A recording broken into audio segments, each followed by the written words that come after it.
Boa tarde, Estácio, boa tarde, companheiros. Estamos juntos? Sim, Já estamos estamos deste lado, juntos. então chuta desse lado.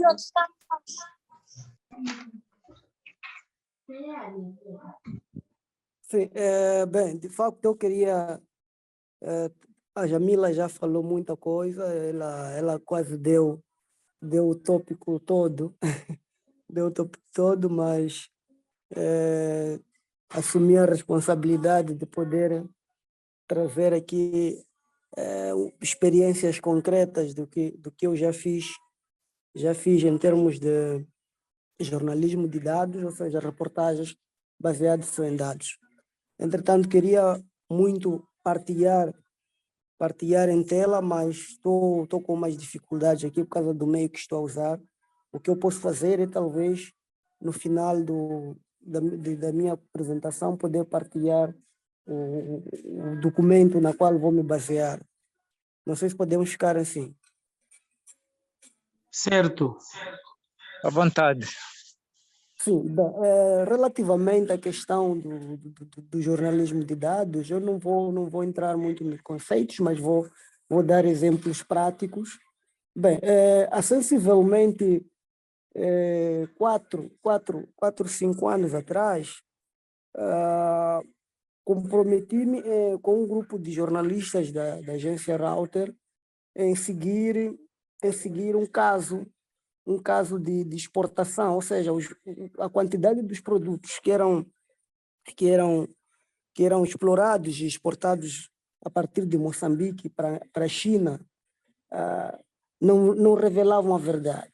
E o governo anualmente vinha dizer que, olha, o país perde mais de 200 milhões de dólares, por exemplo, com exportação ilegal de madeira. Entretanto, com o desenho da pauta que fui fazendo, a nossa responsabilidade era, muito obrigado para quem está a partilhar, a nossa responsabilidade era mesmo, era poder desmembrar este problema. Como desmembrar esse problema? O problema fingia que os dados que eram revelados cá pelas autoridades moçambicanas não coincidiam com os dados que eram revelados pelas autoridades chinesas. Então, para tal, tínhamos que procurar trazer Mardinho, desculpa. Sim. Mardinho, desculpa. Olha, tens os dados em tela? Sim. Aí está a tua apresentação e lembrar que, de alguma forma, a história da Angola, quando se fala da dilapidação ou contrabando de madeira, não difere tanto, e temos uma equipa cá deste lado que eu ávida de poder perceber também como é que as coisas fazem-se desse lado. Interessante, Estácio. De facto, Angola, nós somos gêmeos praticamente, né? Somos gêmeos, as coisas são similares, em suma. Então, todas as autoridades locais, por causa da dimensão do problema, eximiram-se nos receber. Seguimos todos os procedimentos, escrevemos, fizemos várias cartas para as autoridades na qual deveriam explicar como é que Moçambique estava a perder tanta divisa numa questão como esta. Fizemos cartas para o Banco de Moçambique, fizemos cartas para o Ministério da Terra e Ambiente, fizemos cartas para diferentes organizações que trabalham nessa questão da madeira. Primeiro.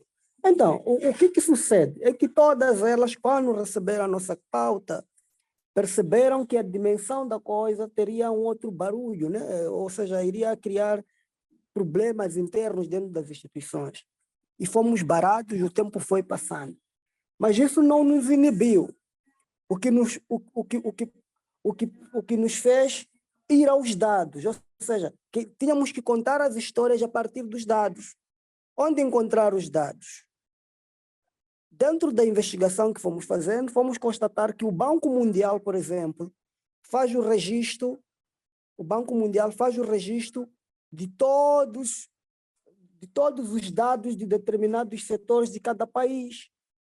Então, fomos à base de dados do Banco Mundial, que está neste documento que vem aí na tela também, e fomos fazer um levantamento. O nosso estudo baseava-se de 2016 a 2018, uma primeira fase.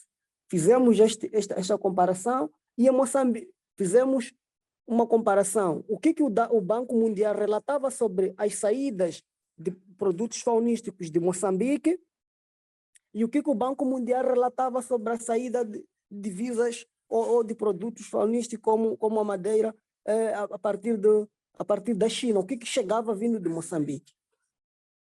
Segundo passo surgiu em vir fazer um dado comparativo com a base de dados ou os relatórios da SADC a nível regional. Também eles têm relatórios que tratam sobre essa questão de exportação de produtos de todos os países da região. Localmente, tentamos vasculhar dentro da base de dados do Banco de Moçambique. Infelizmente não tinham esses dados, mas cá nós temos o Instituto Nacional de Estatísticas, que controla todos os elementos ligados a questões de saída, de importação, exportação de produtos. Então, fomos fazer este levantamento e percebemos que de facto haviam altas discrepâncias.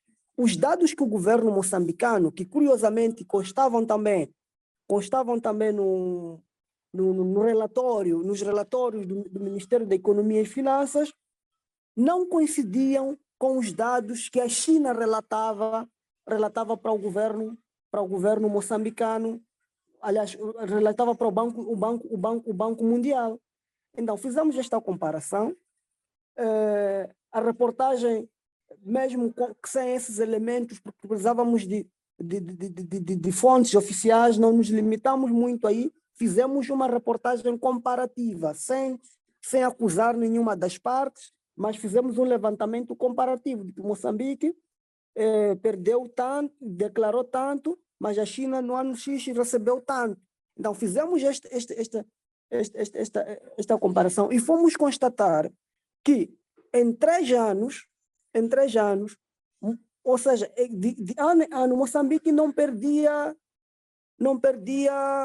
200 milhões de dólares em exportações ilegais ou não declaradas, como o governo dizia. Perdia 700 milhões, dando fé aos dados que o Banco Mundial, assim como a SADC, contemplavam. Então, esta situação, na altura, criou um alvoroço, todo mundo ficou a se questionar, mas passado a reportagem saiu em 2018, mas este ano o governo, baseando-se nisso, está a fazer um esforço tácito ou enorme para poder controlar esta situação. Ora, vejamos, já se passam quase de 2018 para cá, estamos a falar de quase 5 anos. Se o governo, durante este período, se voltarmos a fazer de novo a mesma reportagem, com os mesmos condumentos, seguindo os mesmos passos, obviamente que vamos encontrar uma situação mais drástica em volta disso. Indo concretamente à questão, por exemplo, que nos junta cá, que é um pouco como fazer, por exemplo, um jornalismo de dados com base na questão das mudanças climáticas. Todos nós sabemos que Moçambique, em 2019, viveu a situação tenebrosa do ciclone Idai, que devastou a cidade da Beira. E, curiosamente, eu tive a sorte de ser enviado uma semana depois do ciclone Idai para a cidade da Beira, onde a situação era catástrofe. Entretanto, os números que o governo dizia, as histórias que eram contadas a partir da Beira, divergiam-se bastante. Ou seja, o governo dava um dado que no terreno a situação era outra. Então, tivemos que, em vez de contar a narrativa que dávamos fé, às vezes, o que o governo dizia, mas tínhamos que procurar a narrativa oposta, que era das organizações que estavam a trabalhar no terreno, que estavam a fazer o seu trabalho enorme. E, na altura, por exemplo, a Igreja Católica, a partir de uma congregação que estava baseada numa região em Sofala, reportava que havia uma região que morreram mais de 600 pessoas devido à situação da água. Mas o governo, naquele momento, dava dados ínfimos sobre aquela região, ou seja, não tinha controle sobre aquela região.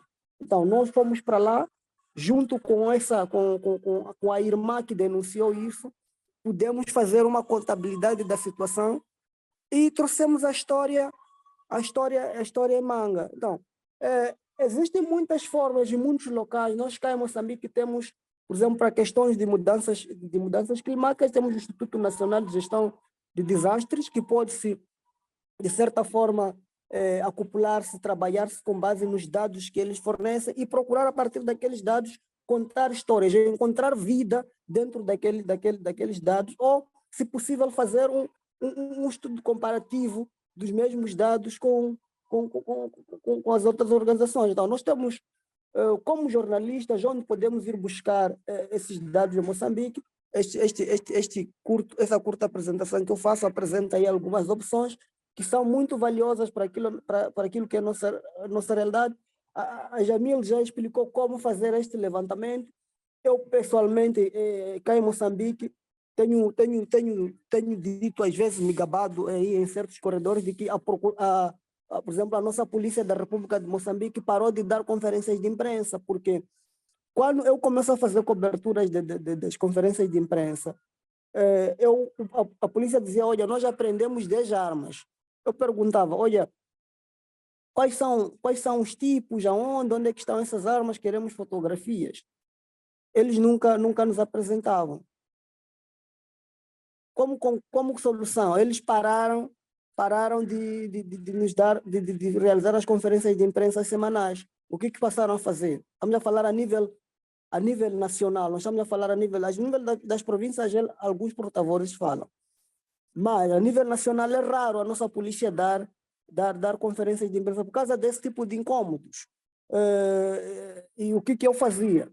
Quando eles param, eles começam a enviar comunicados. Eu passei a fazer o quê? Passei a compilar aqueles comunicados, os dados que os comunicados traziam. E dava um intervalo, por exemplo, de 3 semanas. Depois fazia uma reportagem com base naqueles dados, a dizer que a polícia de Moçambique, em 3 semanas, apreendeu, por exemplo, 60 armas. O que eu fazia era citar o comunicado, as referências que o comunicado trazia, quando é que escreveram tudo isto. E eles o que fizeram?